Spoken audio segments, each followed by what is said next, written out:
President Donald Trump continues to defend himself in the wake of a new book that suggests top White House aides fear that he is unfit for the job. In a tweet storm Saturday morning, the president called himself a very stable genius and called being really smart one of his greatest assets. Trump cited his career in business and reality television and his victory in last year's election as evidence of his mental prowess. And he again lashed out at the ongoing special counsel investigation into his campaign's contacts with Russian operatives, calling suggestions that he colluded with Moscow a total hoax on the American public. Actually, throughout my life, my two greatest assets have been mental stability and being, like, really smart. Crooked Hillary Clinton also played these cards very hard and, as everyone knows, went down in flames. I went from very successful businessman to top TV star. Trump tweeted Saturday, to President of the United States, on my first try. I think that would qualify as not smart, but genius, and a very stable genius at that.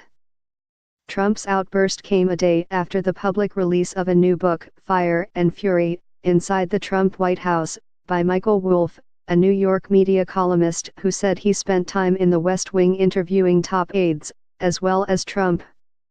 Wolff paints the picture of a president who is unfit for the job and aides who come to fear Trump is not capable of, or interested in, processing information and making important decisions.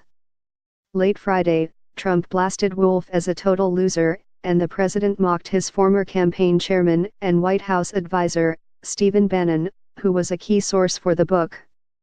Bannon criticized other aides and Trump's son, calling a meeting at Trump Tower last year between Donald Jr. and a Russian lawyer treasonous. Michael Wolff is a total loser who made up stories in order to sell this really boring and untruthful book. He used sloppy Steve Bannon, who cried when he got fired and begged for his job. Now sloppy Steve has been dumped like a dog by almost everyone, Trump said on Twitter.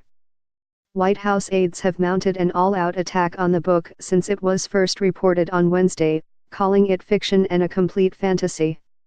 And Trump's lawyers sent cease and desist letters to Wolff and his publisher demanding they not release the book. But the publisher, Henry Holt, moved up the release date from later this month to Friday amid the publicity, and hard copies were quickly sold out in the Washington area.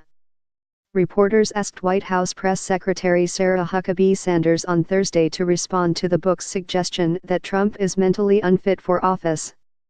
"It's disgraceful and laughable," she said. "If he was unfit, he probably wouldn't be sitting there and wouldn't have defeated the most qualified group of candidates the Republican Party has ever seen. This is an incredibly strong and good leader. That's why we've had such a successful 2017 and why we're going to continue to do great things as we move forward in this administration."